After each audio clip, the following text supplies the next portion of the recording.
मान्सूनचा प्रवास पूर्णपणे रखडलेला आहे। किमान 10 जूनपर्यंत तरी मान्सूनचा प्रवास थांबणार असल्याचा अंदाज आहे। त्यामुळे शेतकऱ्यांनी पेरणी आणि लागवडीची घाई करू नये असं आवाहन कृषी विभागाने केलेले आहे। मान्सूनचा प्रवास थांबणार असून फक्त पश्चिम किनारपट्टी आणि राज्यातील काही भागांमध्ये हलका पाऊस कोसळेल।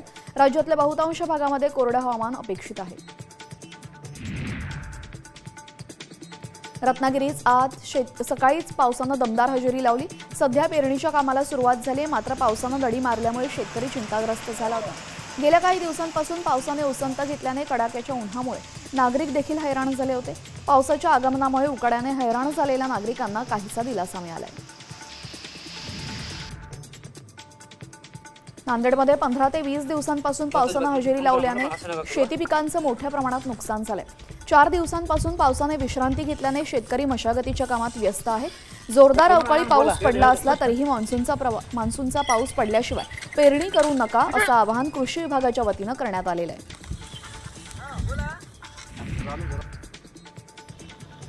अहिल्यानगरमध्ये गेल्या 3 ते 4 दिवसांपासून पावसाने उसंत घेतलेली आहे। त्यामुळे खरीप पिकाच्या मशागतीला वेग आलेला आहे। ट्रॅक्टर आणि बैलजोडीच्या सहाय्याने रान तयार केले जात आहे। तसंच बी बियाणे, खतं, औषधं यांच्या खरेदीची तयारीही शेतकरी करतोय।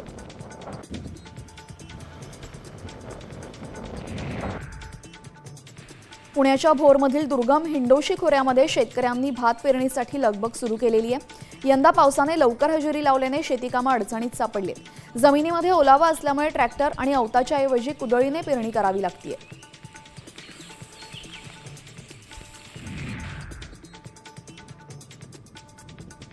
धाराशिवच्या तुळजापूर तालुक्यामध्ये मोरडा शिवारात 50 वर्षांपूर्वी बांधण्यात आलेला पाझर तलाव फुटलेला आहे। संपूर्ण शेतजमीन आणि पिकं वाहून गेल्याने मोठं नुकसान झालंय। तलावाच्या भरावाचा मलबा शेतामध्ये गेल्याने उसाच्या उभ्या पिकामध्ये 5 ते 6 फुटांपर्यंत थर साचलाय। पेरणी तोंडावर असताना शेतातील माती वाहून गेल्याने सगळीकडे दगडगोटे पाहायला मिळत आहेत।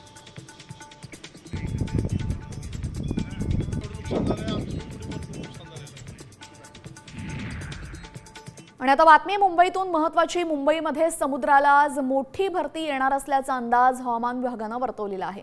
जवळपास 4.88 मीटर इतक्या उंचीच्या लाटा उसळण्याची शक्यता वर्तवण्यात आलेली आहे। मात्र समुद्रकिनारी समुद्राच्या लाटांचा आनंद घेण्यासाठी अनेकांनी गर्दी केल्याचे चित्र सुद्धा दिसत आहे। मात्र या नागरिकांना सावध राहण्याच्या सूचनाही करण्यात आलेल्या आहेत। या संदर्भात आढावा घेतलेला आहे आमचे प्रतिनिधी मनोज तांबे यांनी। पाहूयात। हवामान विभागाने वर्तवलेल्या अंदाजानुसार आज दुपारपासूनच समुद्रामध्ये 4.88 किमी उंचीच्या लाटा ह्या उडणार असल्याचा अंदाज हवामान विभागाने वर्तवला आहे। एकंदरीत मी मुंबईच्या दादर या समुद्रकिनारी उभा आहे। पाहिलं तर समुद्र हा मोठ्या प्रमाणात खवळताना पाहायला मिळतोय आणि या समुद्राच्या लाटा या समुद्राच्या किनारी धडकताना पाहायला मिळत आहेत। एकंदरीत जर या मुंबईच्या समुद्रकिनारी आता पर्यटकांनी मोठी गर्दी केलेली आहे। विविध ठिकाणी मुंबईकर हे या लाटांचा आनंद घेण्यासाठी आल्याचे पाहायला मिळत आहे। मात्र मुंबई महानगरपालिकेने या समुद्रकिनारी बसण्यासाठी नागरिकांना पाबंदी घातलेली आहे। 24 तासामध्ये मुंबईच्या उपनगरामध्ये अतिमुसळधार पाऊस पडण्याचा अंदाज हा वर्तवला जात आहे। व्हिडिओ जर्नलिस्ट अरविंद रावराणेसह मी मनोज तांबे, साम टीव्ही, मुंबई। आणि यानंतर पाहूयात मुंबईतल्या टॉप 5 बातम्या। 26 मे रोजी मुंबईमध्ये पडलेल्या पावसाचा फटका मेट्रो ॲक्वालाईन 3 सेवेला बसला होता।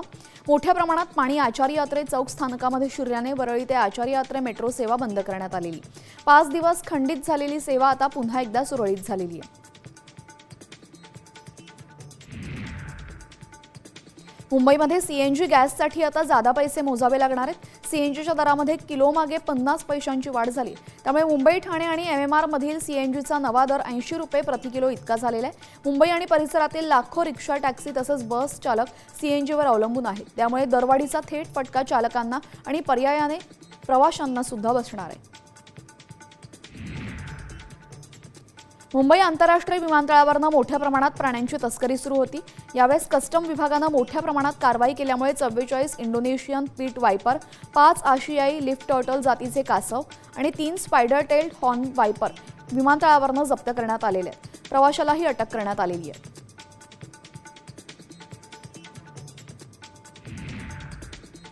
मुंबई आणि पुणे या शहरातील अंतर आणखीन कमी करण्यासाठी एक नवीन प्रकल्प उभारण्यात येतो। या प्रकल्पामुळे वाहतूक कोंडी फुटणार आहे। तसेच महामार्गावरील मिसिंग लिंकच्या व्हर्टिकल ब्रिजचं काम सध्या सुरू आहे। हे काम येत्या डिसेंबर अखेरपर्यंत पूर्ण होणार असून त्यानंतर तो प्रवाशांसाठी खुला होणार आहे। पावसाळ्यातील 2 महिन्यांमध्ये खोल समुद्रामधील मासेमारीला सोमवारपासून सुरुवात होते. त्यानुसार 1 जून ते 31 जुलै दरम्यान ही बंदी लागू राहील. या कालावधीमध्ये मासळीच्या प्रजननासाठी आवश्यक असल्याने ही बंदी घालण्यात येते. त्यामुळे ताजी मासळी कमी प्रमाणात उपलब्ध होत असल्याने मासळीच्या दरात वाढ होण्याची शक्यता आहे. मुंबई अहमदाबाद बुलेट ट्रेनची जपानमध्ये चाचणी सुरू झालेली आहे. भारतामध्ये पहिली बुलेट ट्रेन सेवा सुरू करण्याच्या दिशेने हे एक मोठं पाऊल मानलं जात आहे. जपान भारताला 2 शिकानसे ट्रेन सेट भेट देणार आहे. तर यामध्ये बुलेट ट्रेन E5 मालिका आहे आणि एक E3 मालिका आहे. या गाड्या 2026च्या सुरुवातीला भारतात पोहोचवल्या जातील.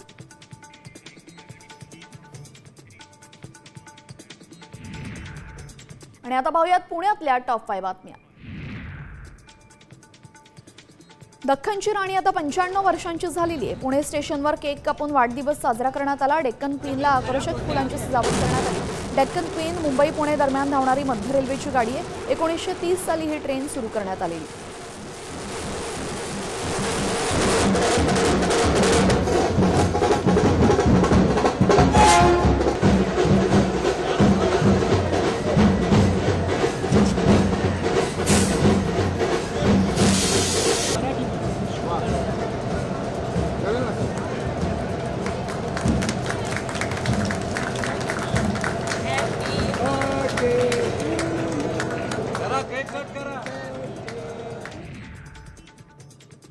पुणेकरांच्या खिशाला आजपासून कात्री बसणार आहे. आजपासून पीएमपीएलचा प्रवास महागणार आहे. किमान तिकीट 5 रुपयांवरून 10 रुपये करण्यात आलेले आहे. या दरवाढीनंतर पीएमपीएलला 30% उत्पन्न वाढीची अपेक्षा आहे. गेल्या अनेक वर्षांपासून तोट्यामध्ये असलेल्या पीएमपीएल प्रशासनाची भाडेवाढ करण्याची मागणी होती. अखेर या मागणीला मंजुरी मिळाली.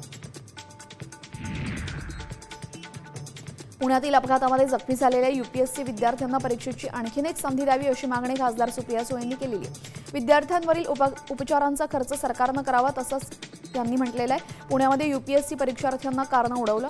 त्यांच्या रुग्णालयामध्ये उपचार सुरू आहेत. पुणे शहराध्यक्षपदी राष्ट्रवादी काँग्रेसचे सुनील टिंगरे आणि सुभाष जगताप या दोघांची निवड झालेली आहे. टिंगरे यांना शहराच्या पूर्व विभागाची तर जगताप यांना पश्चिम विभागाची जबाबदारी देण्यात आलेली आहे. कृषी मंत्र्यांनी शेतकऱ्यांबद्दल केलेल्या वक्तव्यावरून अजित पवारांनी कोकाटेंना कानपिचक्या लगावलेल्या आहेत. काही गोष्टी बोलून का दाखवता, मनात ठेवा असं अजित पवार म्हणाले.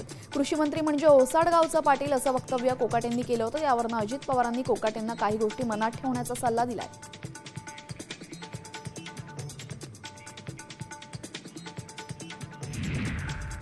आणि आता पाहूयात मराठवाड्यातल्या टॉप 5 बातम्या. बीडच्या परळीमधून एक संतापजनक प्रकार समोर आलेला आहे. वैद्यनाथ मंदिराच्या परिसरामध्ये मांसाहारी अन्न शिजवलं गेलं.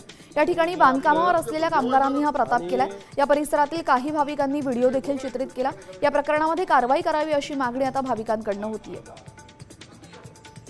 अंड्याच्या पोळ्या आज शनिवार आहे आणि हे आपलं आणि पावसामुळे तुळजाभवानी मंदिरातील गोमुख तीर्थकुंडावर नैसर्गिक झरा सुरू झालेला आहे. बालाघाट डोंगर रंगातील पाणी या झऱ्यातून नैसर्गिकरित्या मंदिरामध्ये पोहोचतं. हा झरा सुरू झाल्यामुळे शेतकऱ्यांमध्ये आनंदाचं वातावरण आहे.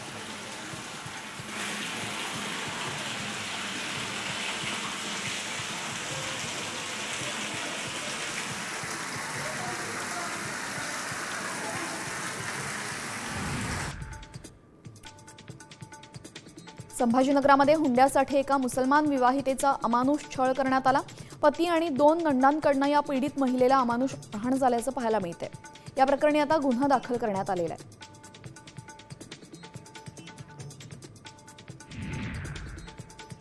लातूरमध्ये 5 ते 6 जणांच्या दारुड्या टवाळखोरांनी एका विद्यार्थ्याला बेदम मारहाण केली. लातूरच्या रेणापूर इथं गुन्हेगारी प्रवृत्ती दिवसेंदिवस वाढत चालली आहे. दरम्यान ही सगळी हाणामारीची घटना सीसीटीव्हीत कैद झाली.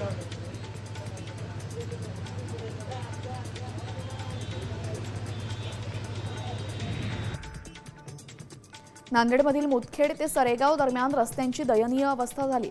पावसामुळे ठिकठिकाणी चिखल पसरलाय. त्यामुळे गावकऱ्यांना जीव धोक्यात घालून प्रवास करावा लागतोय. याबाबत निवेदन देऊनही प्रशासन दुर्लक्ष करत असल्याचा आरोप गावकऱ्यांनी केलेला आहे.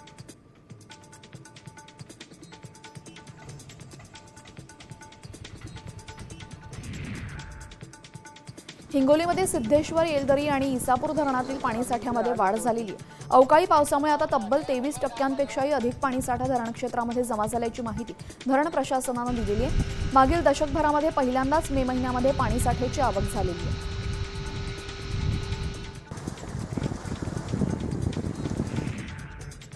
आणि आता पाहूयात विदर्भातल्या टॉप 5 बातम्या.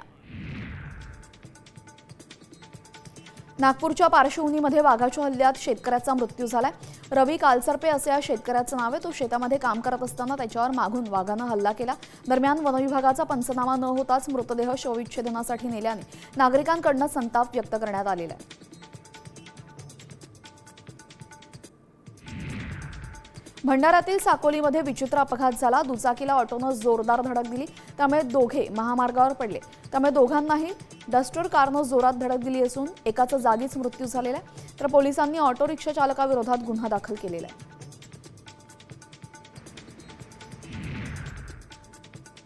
अमरावती महापालिकेच्या वतीने नाल्यांची साफसफाई मोहीम राबवण्यात आली. मात्र शहरामध्ये नाल्यांची सफाई नीट न झाल्याचं समोर आल्यानं नाल्यातील गाळ झाडाझुडपांमध्ये अडकून बसलेला आहे. त्यामुळे साफसफाईचं अभियान केवळ कागदोपत्री सुरू आहे का, असा प्रश्न नागरिक उपस्थित करतायत.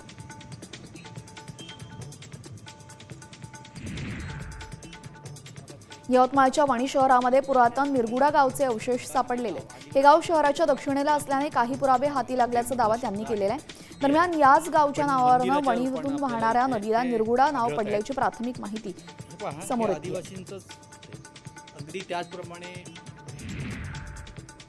यवतमाळमधील विकास कामं आणि सिंचन सुविधांचा पालकमंत्री संजय राठोड यांनी आढावा घेतला. नगर परिषद क्षेत्रामध्ये जवळपास 70 कोटींची विविध विकास कामं सुरू आहेत. ते तातडीने पूर्ण करण्याचे निर्देश पालकमंत्री संजय राठोड यांनी दिलेले आहेत. यवतमाळच्या वणीमध्ये मिर्झा वॉशिंग सेंटरमध्ये 4 चाकी दुरुस्ती करण्यात आली होती.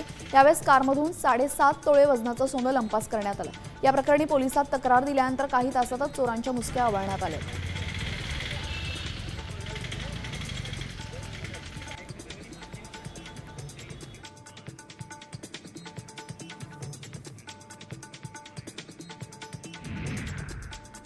आणि आता पाहूयात पश्चिम महाराष्ट्रातल्या महत्त्वाच्या 5 बातम्या. महाबळेश्वरच्या पायथ्याला नवीन महाबळेश्वर बसवण्याचं काम सध्या सुरू आहे. MMRDAकडून नवीन प्रकल्पाचं काम हाती घेण्यात आलेलं आहे. तसेच या कामांचा उपमुख्यमंत्री एकनाथ शिंदेंनी आढावा घेतला. यामध्ये 235 तर आता 294 गावं नव्याने समाविष्ट करण्यात आलेली अशी माहिती त्यांनी दिलेली आहे.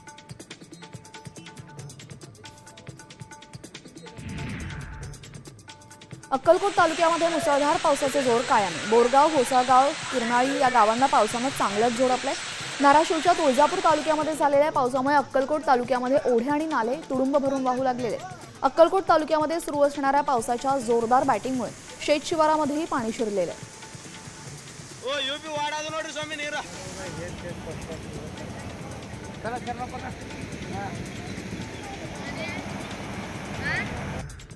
सोलापूर जिल्ह्यामध्ये रेकॉर्ड ब्रेक पाऊस बरसलाय. त्यामुळे भीमा नदीवरचा उमराणी बंधारा तुडुंब भरलेला आहे. 133 कोटी रुपये खर्च करून हा बंधारा बांधण्यात आला होता.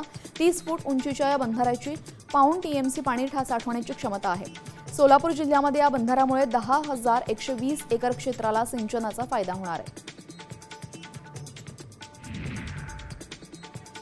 बार्शी तालुक्यामध्ये पंचनाम्यासाठी आलेल्या अधिकाऱ्यांना गुडघाभर पाण्यातनं वाट काढावी लागलेली आहे. साकत येथील भुईमुग, उदगीर, काकडी, आंबा तसेच ज्वारी पिकाचं मोठ्या प्रमाणात नुकसान झालेलं आहे.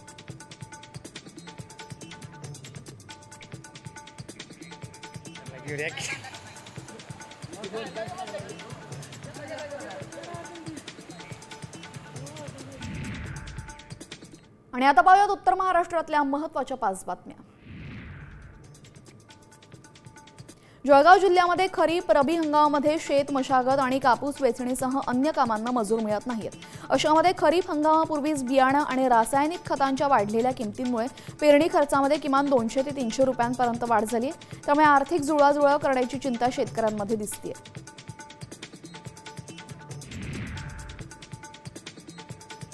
धुळ्यामध्ये ठाकरे गटाकडून खासदार संजय राऊतांनी आगामी निवडणुकांसंदर्भात कार्यकर्त्यांशी संवाद साधला. या निवडणुका महाविकास आघाडी म्हणून लढायच्या की स्वतंत्र लढायच्या याबाबत कार्यकर्त्यांचे विचार जाणून घेत. तसंच त्यांनी कार्यकर्त्यांना आणि पदाधिकाऱ्यांना काही महत्त्वाचे कानमंत्रही दिलेले आहेत. कृषीप्रधान देशामध्ये मंत्र्यांना कृषी खातं हे शिक्षा वाटतं, त्यामुळे राज्यातील शेतकऱ्यांचं काय कल्याण होणार? मंत्र्यांना तर फक्त मलईदार खात्यांमध्येच रस आहे, असा हल्लाबोल संजय राऊतांनी कोकाटेंवर केलेला आहे. केंद्र सरकारने 14 पिकांची केलेली हमीभाव वाढ नगण्य आहे, याचा फायदा शेतकऱ्यांना होणार नाही, असं मत स्वाभिमानी शेतकरी संघटनेचे नेते रविकांत तुपकरांनी व्यक्त केलेले. जेव्हा शेतमाल शेतकऱ्यांकडे असतो तेव्हा भाव पडतात आणि व्यापाऱ्यांकडे असला की वाढतात, असं धोरण केंद्राचं असल्याची टीकाही तुपकरांनी केलेली आहे. संजय राऊतांनी मंत्री गुलाबराव पाटलांच्या वक्तव्याचा समाचार घेतला. आम्ही अंधश्रद्धा मानत नाही, तुम्ही रेडे कापून बळी देऊन सत्तेत आला आहात, घोटाळे करून ईडीचा धाक दाखवत सत्ता मिळवली, असा हल्लाबोल राऊतांनी केला. संजय राऊत हे पांढऱ्या पायाचे आहेत, अशी टीका गुलाबराव पाटलांनी केली होती.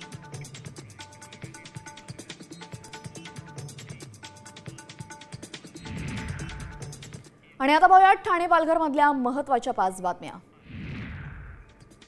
मोबाईलच्या डिस्प्लेची किंमत जास्त सांगितली म्हणून दुकानदाराला बेदम मारहाण करण्यात आलेली.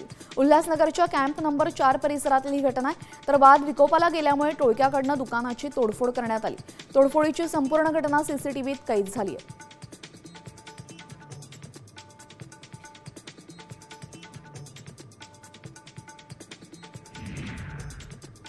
पालघरमधील मुंबई अहमदाबाद राष्ट्रीय महामार्गावर खासगी बस आणि आयशर टेम्पोचा भीषण अपघात झाला. या बस चालकाचा जागीच मृत्यू झाला, तर 3 प्रवासी जखमी झाले. दरम्यान अपघातामुळे महामार्गावर वाहतूक कोंडी झाली होती. 7 ते 8 किलोमीटरच्या वाहनांच्या लांबच लांब रांगा लागलेल्या.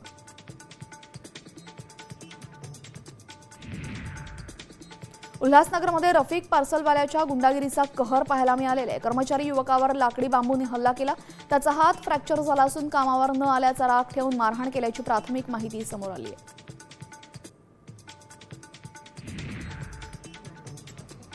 पनवेल रेल्वे स्थानकावरून अपहरण झालेल्या 3 महिन्यांचं बाळ 24 तासांच्या आत सुखरूप सापडलेले. बाळाचं अपहरण केलेली महिला अटकेत आहे. महिलेनं अपहरण नेमकं का केलं याचा तपास पोलिसांकडून सुरू आहे.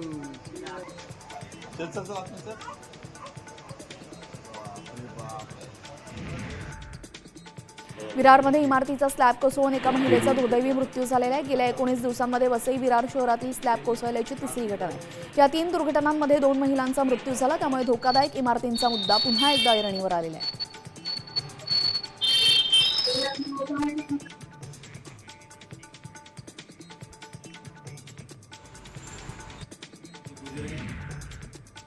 आणि आता पाहूयात नाशिकमधल्या टॉप 5 बातम्या.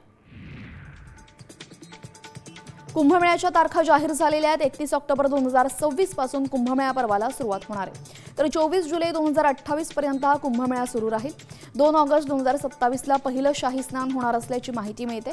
तर विशेष म्हणजे 3रं अमृत स्नान नाशिक आणि त्र्यंबकेश्वरमध्ये स्वतंत्रपणे पार पडणार आहे. 11 सप्टेंबर रोजी नाशिकमध्ये तर 12 सप्टेंबर रोजी त्र्यंबकेश्वरमध्ये 3रं शाही स्नान होणार आहे.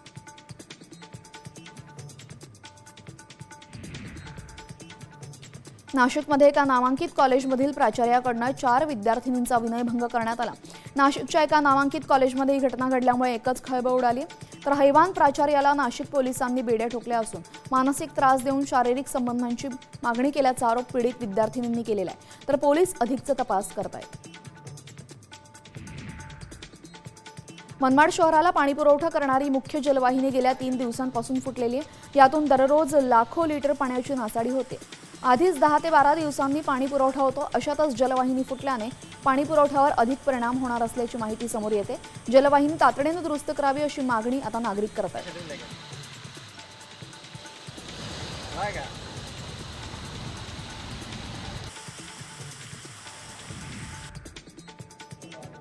नाशिकमध्ये सकाळ माध्यम समूहाचा समर युथ समिट 2025चा समारोप झाला. सकाळ माध्यम समूहाचे मुख्य संपादक निलेश खरेंनी विद्यार्थ्यांना आधुनिक तंत्रज्ञानाबाबत मार्गदर्शन केलेलं आहे. यावेळेस त्यांच्या हस्ते दादा भुसेंचा सत्कारही करण्यात आला. सकाळच्या उत्तर महाराष्ट्र आवृत्तीचे संपादक अभय सुपेकर देखील यावेळेस उपस्थित होते. प्रत्येक क्षेत्रामध्ये हा व्हिडिओचा कंटेंट जेव्हा तुम्हाला मोठ्या व्हिडिओमध्ये कन्वर्ट करायचा आहे की असं वाटतंय की नाही मला एका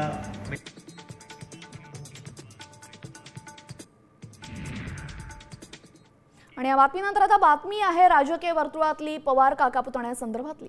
शरद पवार आणि उपमुख्यमंत्री अजित पवार आज पुन्हा एकदा एकत्र आले होते. वसंतदादा इन्स्टिट्यूटच्या AI संदर्भात बैठकीनिमित्त पवार काका पुतणे एकत्र आले. शिवाजीनगरच्या साखर संकुलामध्ये दुपारी 2 वाजता ही बैठक पार पडली। या बैठकीला जयंत पाटील, दिलीप वळसे पाटील उपस्थित होते।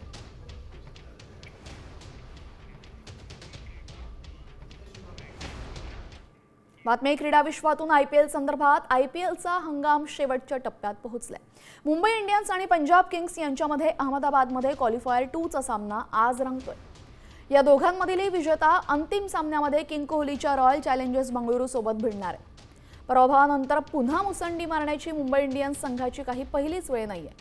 यापूर्वीही त्यांनी अनेक स्पर्धांमध्ये अशीच दर्जेदार कामगिरी करून दाखवली। त्यामुळे हार्दिक पांड्याच्या नेतृत्वातील मुंबई इंडियन्सची टीम 6व्या विजेतेपदाकडे वाटचाल करण्यासाठी उत्सुक आहे।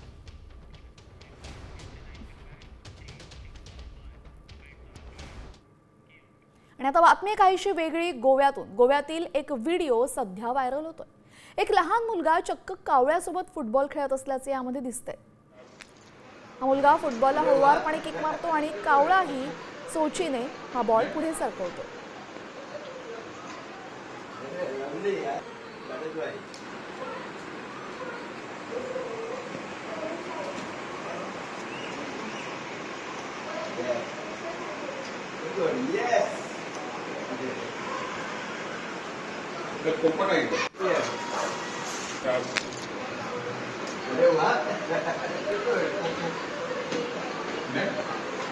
आणि आता पाहूयात कोकणातल्या टॉप 5 बातम्या। राज्यामध्ये पावसानं थोडी विश्रांती घेतलेली आहे, मात्र आज कोकण आणि विदर्भाला पावसाचा येलो अलर्ट जारी करण्यात आलेला आहे। कोकणातील रायगड, रत्नागिरी आणि सिंधुदुर्ग जिल्ह्यांमध्ये जोरदार सरींची शक्यता आहे, तर विदर्भातील अमरावती, वर्धा, यवतमाळ, भंडारा, गोंदिया आणि गडचिरोली जिल्ह्यामध्ये विजांसह वादळी पावसाचा अंदाज आहे। भंडारा, गोंदिया यावेळेस व्यक्त करण्यात आलेला आहे। रत्नागिरीतील मुंबई गोवा महामार्गावर कंटेनरला अचानक आग लागली होती। मॅगीने भरलेली ही गाडी गोव्याहून मुंबईच्या दिशेने चालली होती। दरम्यान अग्निशामक दलाने तातडीने घटनास्थळी धाव घेतली आणि आगीवर नियंत्रण मिळवलं, मात्र कंटेनरचं काही प्रमाणात नुकसान झालेलं आहे।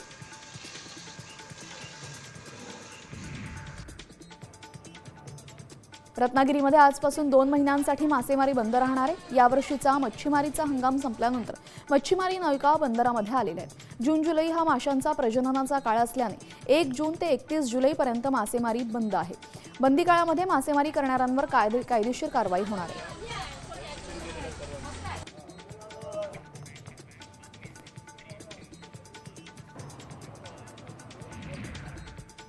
आणि आता बातमी येते कल्याणमधून। कल्याणमध्ये घराबाहेर शौचालय बांधण्याच्या वादातून एका तरुणावर तलवारीनं समोरच्यावर प्राणघातक हल्ला केल्याची घटना कल्याण उंबर्डे परिसरात घडलेली आहे। विक्रांत जाधव असे या जखमी तरुणाचं नाव असून जाधव यांच्या शेजारी राहणाऱ्या गायकवाड कुटुंबातील तरुणांनी हा हल्ला केल्याचं समजतंय। विक्रांत जाधव यांनी या संदर्भात आरोप केले असून त्यांच्या वडिलांनी या संदर्भात तक्रार केलेली। या प्रकरणी आता खडकपाडा पोलीस ठाण्यामध्ये तक्रार दाखल करण्यात आली असून पोलीस पुढील तपास करतायत।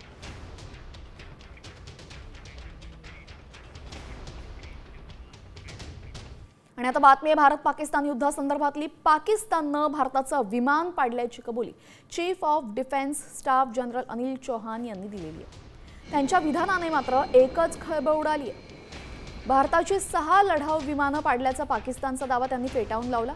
सिंगापूरमध्ये ब्लूमबर्गच्या दिलेल्या मुलाखतीमध्ये चौहान यांनी हे विधान केलेले। विमानं पडली हा मुद्दा नाही, तर ती कशी पडली आणि त्यातून काय शिकलो असं सीडीएस अनिल चौहान यांनी म्हटलंय। The incident between Pakistan and India, and that is whether or not Pakistan downed an Indian jet, or in fact more than that. Can you confirm? I think what is important is that not the jet being down, but why they were being down. But a jet, at least one jet was downed? Why they were down. Good part is that we are able to understand the tactical mistake which we made, remedy it, rectify it, and then implement it again after 2 days and through all our jets, again targeting at long range, which is same. Pakistan claims 6 Indian jets were downed. Is it correct in that estimate? Absolutely incorrect, and that is not information which I said is important. What is important is why they were done. That is more important for us. And what did we do after that? That's more important. पाकिस्तानच्या बलुचिस्तानमध्ये Baloch army आक्रमक झालेली आहे। बलुचिस्तानच्या अनेक ठिकाणी आग लावत यावेळेस BLAने कहर केलाय। बलूच आर्मीने एका बलुचिस्तान प्रांतातील सुरब शहर ताब्यात घेतल्यानंतर एका पाकिस्तानी अधिकाऱ्याला ठार मारलं। काही काळासाठी शहर ताब्यात घेतलं आणि अनेक सरकारी मालमत्ता जाळल्या, बँका लुटल्या। दरम्यान पाकिस्तानचे पंतप्रधान शहबाज शरीफ यांनी हल्ल्याचा तीव्र निषेध केलेला आहे।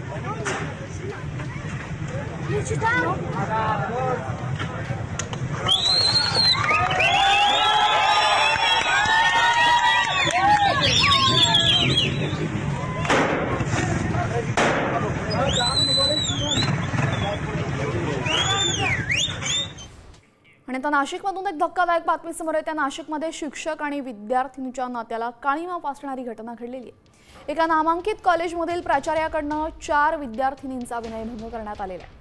नाशिकच्या एका नामांकित कॉलेजमध्ये ही घटना घडल्यामुळे एकच खळबळ उडाली। तर हैवान प्राचार्याला नाशिक पोलिसांनी बेड्या ठोकलेल्या आहेत। मानसिक त्रास देऊन शारीरिक संबंधांची मागणी केल्याचा आरोप पीडित विद्यार्थिनींनी केलेला आहे। तर पोलीस या संदर्भात अधिकचा तपास करतायत। एका नर्सिंग कॉलेजमध्ये काही विद्यार्थिनीसोबत गैरप्रकार घडल्याची तक्रार आम्हाला प्राप्त होती। त्या तक्रारीच्या अनुषंगानं तात्काळ दखल घेऊन त्या संबंधित कंप्लेंट्सकडून आपण 4 वेगवेगळे गुन्हे दाखल केलेले आहेत। त्या गुन्ह्यामधील आरोपीत हे सदर संस्थेचे प्रिन्सिपल आहेत आणि घटनेचं गांभीर्य ओळखून त्यांना तात्काळ अटक करण्यात आली। कोर्टासमोर त्यांना प्रोड्यूस करण्यात आलं। त्यांना आता सध्या पोलीस कस्टडी मिळालेली आहे आणि सदर गुन्ह्याचा तपास सुरू आहे।